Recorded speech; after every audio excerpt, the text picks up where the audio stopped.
Salut Salin, le créateur d'entreprenez-vous.com. Alors, ma question du jour est, quelle est ta capacité à rester seul, à rester isolé?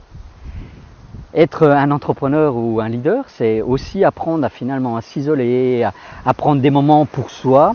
Et ce que je te propose dans cette vidéo, c'est de t'expliquer pourquoi cela est si important, en tout cas comment tout cela va te permettre finalement de te sentir plus confortable, à te retrouver seul avec toi-même.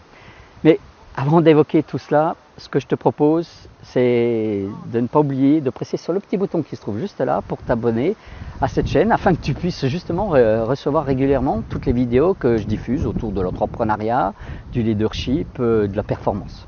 Selon Robin Sharma, le célèbre auteur du livre notamment Le moine qui vendit sa Ferrari, la tranquillité et la solitude est un luxe, même un nouveau luxe, car nous sommes à une époque où tout le monde est devenu addict aux distractions, on est sursollicité, il y a de l'information qui arrive de partout, par les médias, par la télé, par l'internet et tout ça, ce qui a tendance à nous épuiser plus qu'à nous ressourcer. En fait, si nous voulons être plus performants, plus créatifs, plus productifs, il faut faire en sorte de nous trouver des moments qui nous permettent de nous isoler, qui nous permettent de nous retrouver seuls avec nous-mêmes.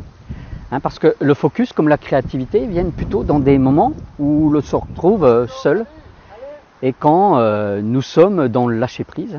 C'est typiquement pour cela que les meilleures idées, par exemple, arrivent quand on est sous la douche le matin, là, ou voilà, qu'on est tranquille, ou qu'on se balade dans la nature, là, qu'on prend le temps là, d'être dans la forêt, au contact avec la nature.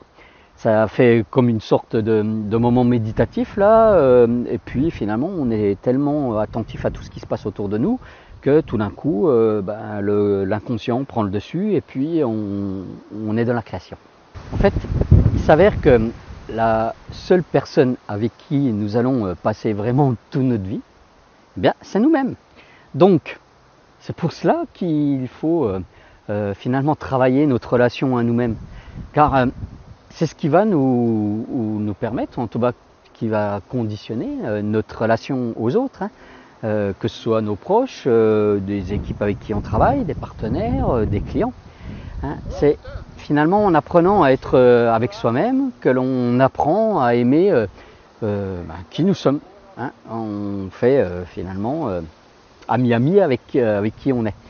Quand nous sommes noyés dans la masse là, toujours en connexion avec d'autres, avec des sollicitations, il peut être difficile, voire même impossible de se rendre compte de notre propre valeur, de nos qualités, des savoirs que nous avons.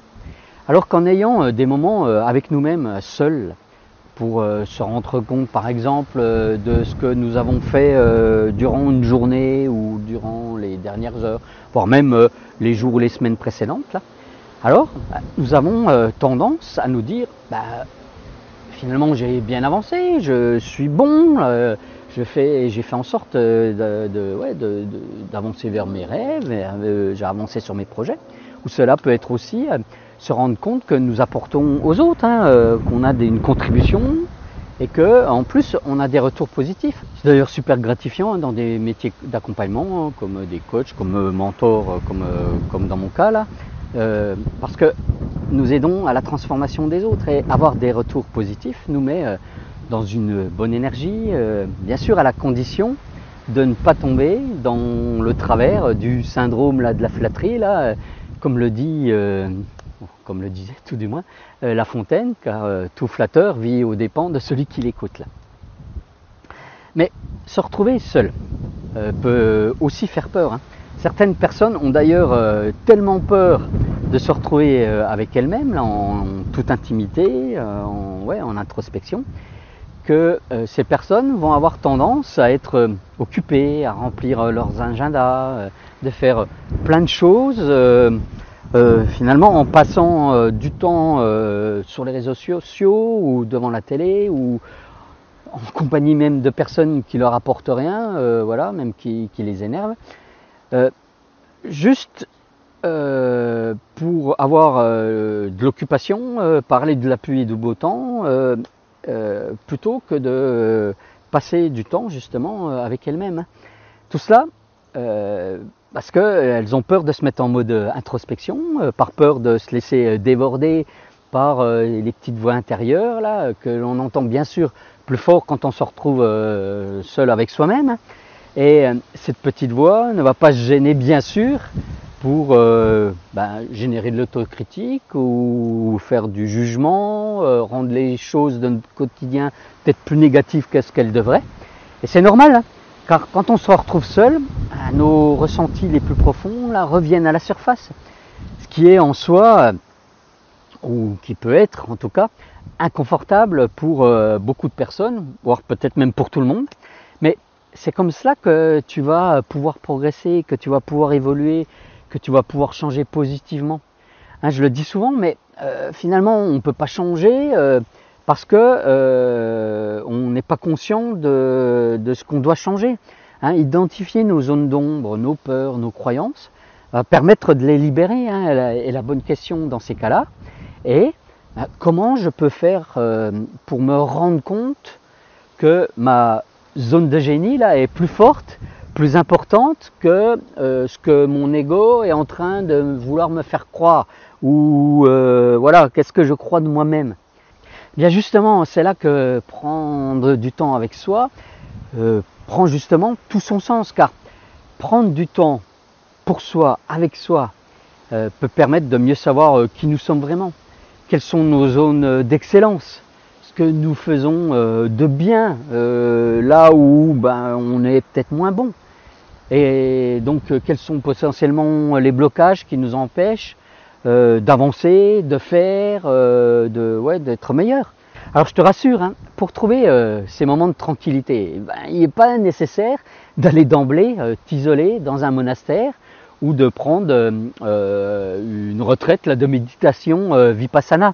Non, non, il suffit juste de prendre par exemple quelques minutes le matin, là, en te levant, tu décales ton réveil, tu te prends, allez, 15 minutes plus tôt pour te réveiller avant le reste de la famille, ou même tu prends 15 minutes avant de t'endormir le soir, pour poser par écrit la personne que tu veux être, pour visualiser la vie idéale que tu veux te créer. En fait, moi je te propose là de faire un exercice que tu peux pas bien faire quand tu es entouré par d'autres personnes, parce que quand on est sollicité sans arrêt par le téléphone, par les mails, par les informations, ça nous empêche bien sûr d'avoir ce type de réflexion.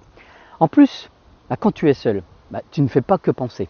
Hein, tu es aussi en capacité de mieux ressentir tes émotions, tu es mieux en capacité aussi d'écouter les signaux de ton corps. Et peut-être que les premières fois, ça peut être vraiment inconfortable de faire cet exercice. Hein, mais c'est aussi une façon de grandir, de mieux apprendre notre propre mode de fonctionnement, d'en apprendre plus sur soi et finalement d'être plus créatif, plus productif, plus performant. Être un leader, c'est avoir des intentions, de la clarté et aussi de l'estime de soi. Là. Et tout cela passe obligatoirement par une phase qui est mieux savoir qui nous sommes vraiment, ce qu'on veut faire, ce qu'on veut être, ce qu'on veut avoir. Et c'est pour cela qu'il peut être important de te sentir plus confortable avec la solitude, avec l'isolement, avec l'introspection, et faire en sorte de trouver des moments dans ton quotidien pour te retrouver seul. J'espère que tu as apprécié cette vidéo, et si c'est le cas, dis-le moi dans les commentaires ou pose-moi même tes questions. Hein. Moi j'adore interagir et justement j'ai envie de t'aider. D'ailleurs pour t'aider, je te propose de partager cette vidéo avec 3 personnes avec qui justement tu vas pouvoir échanger sur ce qu'on a abordé. Ça va te permettre aussi de progresser. Sens-toi libre aussi de presser sur le pouce là, pour me dire que tu as aimé cette vidéo. Et si tu veux aller plus loin et que tu ressens le besoin de trouver un mentor pour avancer sur ce chemin de la performance, de l'excellence, d'apprendre à mieux te connaître, de façon à accélérer ta productivité, de façon à faire aussi peut-être émerger encore mieux tes talents, aller dans ta zone de génie, parce que peut-être tu en as marre aussi de te sentir limité, eh je te mets un lien sur cette vidéo et puis dans la description, dans les commentaires en dessous, là, justement pour qu'on puisse évoquer tout ça ensemble, peut-être avancer ensemble. Allez, en attendant de se retrouver très vite, explore ta vie, passe à l'action et change ta réalité. On se retrouve très vite. Allez, ciao, bye.